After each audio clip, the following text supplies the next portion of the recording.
Scorpio आणि safari एक काळ गाजवणाऱ्या भारतातल्या गाड्या. नंतर त्यांची जागा घेतली पजेरोनं. पांढऱ्या लाल रंगातली पजेरो रस्त्यावर आली म्हणजे कुणीतरी मोठा माणूस आलाय हेच डोक्यात यायचं. पुढं पजेरोची जागा थोड्याफार प्रमाणात फॉर्च्युनरनं घेतली. पण एवढ्या फॉर्च्युनर रस्त्यावर दिसायला लागल्या की त्यातली मजाच गेली. पण एका गाडीनं मात्र शान टिकवून ठेवली होती, फोर्ड एंडेव्हर. आता फोर्डची आठवण काढण्याचं कारण म्हणजे फोर्ड कंपनी भारतात आपल्या गाड्यांचं मॅन्युफॅक्चरिंग पुन्हा एकदा सुरू करणार असल्याच्या बातम्या गेल्या काही दिवसांपासून येत आहेत. 2 वर्षांपूर्वी भारतातून गाशा गुंडाळून गेलेली कंपनी भारतात परत येण्याच्या चर्चा का होत आहेत, त्यासाठी कंपनीनं कोणती पावलं उचलली आहेत आणि ही कंपनी भारतातून बाहेर जाण्यामागची नेमकी कारणं काय होती, हेच या व्हिडिओमधून पाहूयात. नमस्कार, मी शार्दूल आणि तुम्ही बघताय बोलभिडू. खरं तर फेब्रुवारी 2022 पासून फोर्ड भारतात परत येणार असल्याच्या बातम्या येत होत्या, पण तेव्हा काही डाव जमला नाही. आता मात्र फोर्डनं भारतात परत येण्यासाठी महत्त्वपूर्ण पावलं उचलली आहेत. फोर्ड 2 वर्षांपूर्वी भारतातून गेली असली तरी कंपनीनं चेन्नईतला प्लांट कायम ठेवला होता. सध्याही त्यांनी हा प्लांट विकायला नकार दिलाय.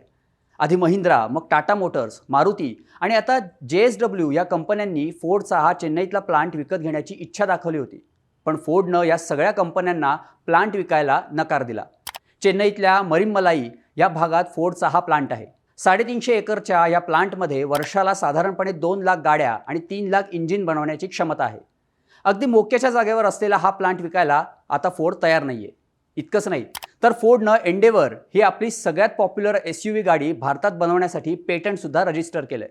फोर्डनं टेक्निकल अँकर, software engineer, senior data engineer आणि अशा अनेक पदांसाठीची जाहिरात आपल्या लिंक्डइन प्रोफाईलवर टाकली आहे. त्यामुळे मोठी American car making company Ford भारतात कमबॅक करत असल्याच्या चर्चांवर शिक्कामोर्तब झाल्याचं सांगण्यात येत आहे. 1995 मध्ये फोर्ड ही अमेरिकन ऑटोमोबाईल कंपनी पहिल्यांदा भारतात आली. महिंद्रा अँड महिंद्रा या भारतीय कंपनीसोबत फोर्ड भागीदारीत होती. 1998 मध्ये कंपनीनं महिंद्रासोबत असलेली भागीदारी संपवली आणि फोर्ड इंडिया या नावानं भारतात स्वबळावर कंपनी सुरू केली. पुन्हा 2019 मध्ये फोर्डनं महिंद्रासोबत पार्टनरशिप केली, पण लगेच डिसेंबर 2020 मध्ये ही पार्टनरशिप संपवली.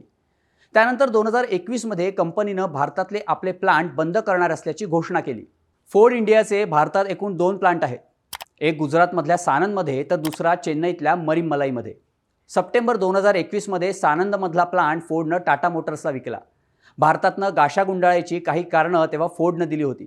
भारतात कंपनीला मोठ्या प्रमाणावर तोटा होत असल्याचं कंपनीकडून सांगण्यात आलं होतं. 10 वर्षात कंपनीला जवळपास 14,000 करोड रुपयांचं नुकसान झालं होतं. तसंच भारतात कंपनीच्या गाड्यांना डिमांड नाही आणि लॉकडाऊनचा फटका बसल्याचं सुद्धा कंपनीनं म्हटलं होतं. त्यामुळे कंपनी बंद करण्याचा निर्णय फोर्डनं घेतला. कंपनीच्या या निर्णयामुळं 4,000 कर्मचाऱ्यांचा रोजगार गेला होता. पण कंपनीनं भारतात असलेल्या फोर्डच्या कस्टमर्सना सर्व्हिस देण्यासाठी चेन्नईतला आपला प्लांट सुरूच ठेवला होता. खरं तर भारतात फोर्डच्या 10 लाख गाड्या रस्त्यांवर धावत होत्या. त्यामुळे फोर्डला भारतात मार्केट नव्हतं असं नाही. पण मग हे मार्केट डाऊन कसं झालं? तर फोर्डच्या गाड्यांना भारतात निर्माण झालेली स्पर्धा. ह्युंडाई, मारुती सुझुकी, महिंद्रा यांसारख्या कंपन्यांनी फोर्डच्या तुलनेत चांगले फीचर्स असणाऱ्या गाड्या मार्केटमध्ये लॉन्च केल्या होत्या. त्यामुळे फोर्डच्या गाड्यांपेक्षा कमी किमतीत चांगल्या गाड्या भारतीयांना मिळायला लागल्या. त्यामुळे लोकांनी इतर कंपन्यांच्या गाड्या घ्यायला सुरुवात केली. तसंच अमेरिकन कंपनी असल्यामुळं फोर्डच्या गाड्यांचे पार्ट्स भारतात सगळ्याच ठिकाणी मिळणं कठीण होतं. त्यामुळे गाडी रिपेअर करण्यासाठी फोर्डच्या सर्व्हिस सेंटरवरच जावं लागत होतं. फोर्डची सर्व्हिस सेंटर्स भारतात खूपच कमी ठिकाणी होती. त्यामुळे चांगली सर्व्हिस देण्यास फोर्ड कमी पडल्याचं सांगण्यात येतं. फोर्डच्या एंडेव्हरसारख्या गाड्यांचा मेंटेनन्स खर्चसुद्धा जास्त होता.